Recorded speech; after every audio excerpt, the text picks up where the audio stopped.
ओम गुरु सत्ताय नमः। गायत्री महाविज्ञान प्रथम भाग।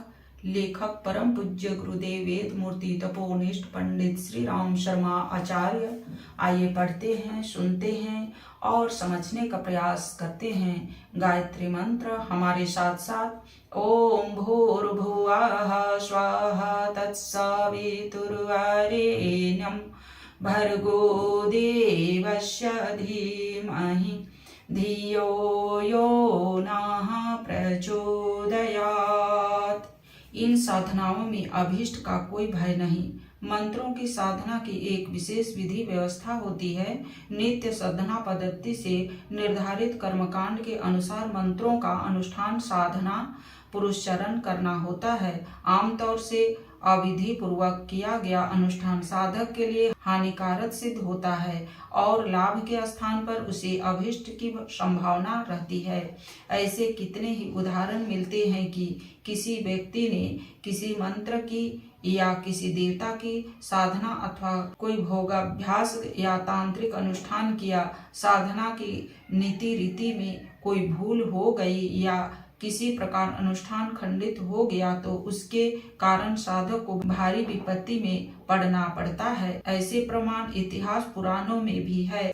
वृत्र और इंद्र की कथा इसी प्रकार की है। वेद मंत्रों का अशुद्ध उच्चारण करने पर उन्हें घातक कष्ट सहना पड़ा था।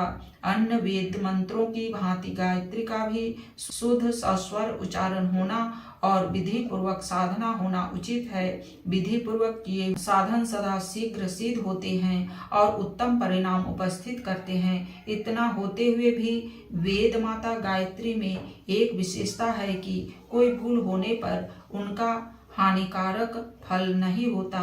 जिस प्रकार दयालु, उदार और बुद्धिमती माता अपने बालकों की सदा हित चिंतन करती है, उसी प्रकार गायत्री शक्ति द्वारा भी साधक का हित ही संपादन होता है। माता के प्रति बालक गलतियां भी करते रहते हैं, उसके सम्मान में बालक से त्रुटि भी रह जाती है और कई बार तो वे उल्टा आचरण कर बैठते हैं। इतने पर भी माता न तो उनके प्रति दुर्भाव मन में लाती है और न उन्हें किसी प्रकार की हानि पहुंचाती है। जब साधारण माताएं इतनी दयालुता और क्षमता प्रदर्शित करती हैं तो जगत जननी वेद माता सतोगुणी की दिव्य सूरसरी गायत्री से और भी अधिक आशा की जा सकती है। वह अपने बालकों की अपने प्रति श्रद्धा भावना को देखकर प्रभावित हो जाती है। बालक की भक्ति भावना को देखकर माता का हृदय उमड़ पड़ता है। उसके वात्सल्य की अमृत निर्झरनी फूट पड़ती है, जिसके दिव्य प्रवाह में साधना की छोटी मोटी भूलें, कर्मकांड में अज्ञानवश हुई त्रुटियां तिनके के समान बह जाती है। सतोगुणी साधना का विपरीत फल न होने का विश्वास भगवान श्री कृष्ण ने गीता में दिखाया है। नेहाभिक्रम नाशोस्ति प्रत्यवायो न विधते स्वल्पमप्यस्य धर्मस्य त्रायते महतो भयात्। अर्थात सत्कार्य के आरंभ का नाश नहीं होता, वह गिरता पड़ता आगे बढ़ता चलता है, उसे उल्टा फल कभी नहीं निकलता। ऐसा कभी नहीं होता कि सत इच्छा से किया हुआ कार्य असत हो जाए और उसका शुभ परिणाम न निकले। थोड़ा भी धर्म कार्य बड़े भयों से रक्षा करता है। गायत्री साधना ऐसा ही सात्विक सत्कर्म है जिसे एक बार आरंभ कर दिया जाए तो मन की प्रवृत्तियां उस ओर अवश्य ही आकर्षित होती है और बीच में किसी प्रकार छूट जाए तो फिर भी समय समय पर बार बार उस साधक को पुनः आरंभ करने की इच्छा उठती रहती है। किसी स्वादिष्ट पदार्थ का एक बार स्वाद मिल जाता है तो बार बार उसे प्राप्त करने की इच्छा हुआ करती है।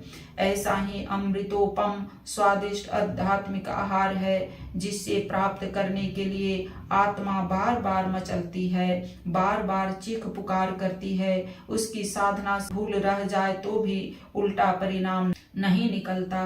किसी विपत्ति, संकट या अभीष्ट का सामना नहीं करना पड़ता। भूलों की त्रुटियों का परिणाम यह हो सकता है कि आशा से कम फल मिले या अधिक से अधिक यह निष्फल चला जाए। यह साधना को किसी थोड़े से भी प्रारंभ कर देने से उसका फल हर दृष्टि से उत्तम होता है।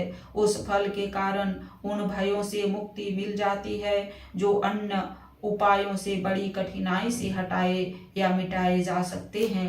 इस विषय को अधिक स्पष्ट करने के लिए भागवत के 12वें स्कंध में नारद जी ने भगवान नारायण से यही प्रश्न किया था कि आप कोई ऐसा उपाय बतलावें जिससे अल्प शक्ति के मनुष्य भी सहज में कर सकें और जिससे माता प्रसन्न होकर उनका कल्याण करे, क्योंकि सभी देवताओं की साधना में प्रायः आचार विचार विधि विधान त्याग तपस्या के कठिन नियम बतलाए गए हैं, जिनको सामान्य श्रेणी और थोड़ी विद्या बुद्धि वाले व्यक्ति पूरा नहीं कर सकते।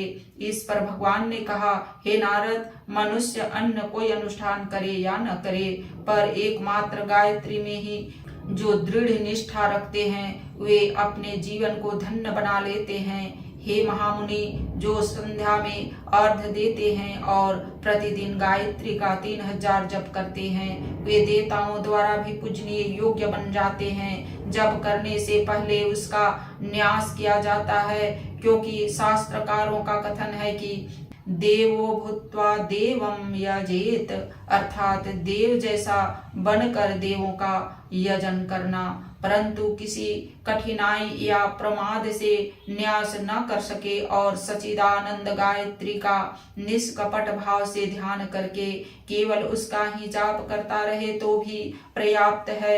गायत्री का एक अक्षर सिद्ध हो जाने से भी उत्तम ब्राह्मण विष्णु, शंकर, ब्रह्मा, सूर्य, चंद्र, अग्नि के साथ स्पर्धा करता है। जो साधक नियमानुसार गायत्री की उपासना करता है वह उसी के द्वारा सब प्रकार के सिद्धांत प्राप्त कर लेता है, इसमें कुछ भी संदेह नहीं है। इस कथानक से विदित होता है कि इस युग में गायत्री की सात्विक और निष्काम साधना ही सर्वश्रेष्ठ है। उसे निश्चित रूप से आत्म कल्याण होता है। इन सब बातों पर विचार करते हुए साधकों को निर्भय मन से समस्त आशंका एवं भय को छोड़कर गायत्री की उपासना करनी चाहिए। यह साधारण अस्त्र नहीं है जिसके लिए नियत भूमिका बांधे बिना काम न चले। मनुष्य यदि किन्हीं छूटल वनचर जीवों को पकड़ना चाहे तो उसके लिए चतुरता पूर्ण उपायों की आवश्यकता पड़ती है, परंतु बछड़ा अपनी माँ को पकड़ना चाहे तो उसे मातृभावना से माँ पुकार देना मात्र काफी होता है। गौ माता खड़ी हो जाती है, वात्सल्य के साथ बछड़े को चाटने लगती है और उसे अपने पैधरों से दुग्ध पान कराने लगती है। आइए हम भी वेद माता को सच्चे अंतःकरण से भक्ति भावना के साथ पुकारें और उसके अंतराल से निकला हुआ अमृत रस पान करें। हमें शास्त्रीय साधना पद्धति से उसकी साधना करने का शक्ति भर प्रयत्न करना चाहिए। अकारण भूल करने से क्या प्रयोजन। अपनी माता अनुचित व्यवहार को भी क्षमा कर देती है, पर इसका तात्पर्य यह नहीं कि उसके प्रति श्रद्धा भक्ति में कुछ ढील या अपेक्षा की जाए। जहां तक बन पड़े पूरी सावधानी के साथ साधना करनी चाहिए, पर साथ ही इस आशंका को मन से निकाल देना चाहिए कि किंचित मात्र भूल हो गई तो बुरा होगा। इस भय के कारण गायत्री साधना से वंचित रहने की आवश्यकता नहीं है। स्पष्ट है कि वेद माता अपने भक्तों की भक्ति भावना का प्रधान रूप से ध्यान रखती है और अज्ञानवश हुई छोटी मोटी भूलों को क्षमा करती है। आज के वीडियो में इतना ही। अगले वीडियो में साधकों के लिए कुछ आवश्यक नियम के बारे में पढ़ेंगे और समझेंगे। लाइक, सब्सक्राइब और शेयर करें। धन्यवाद। ओम शांति।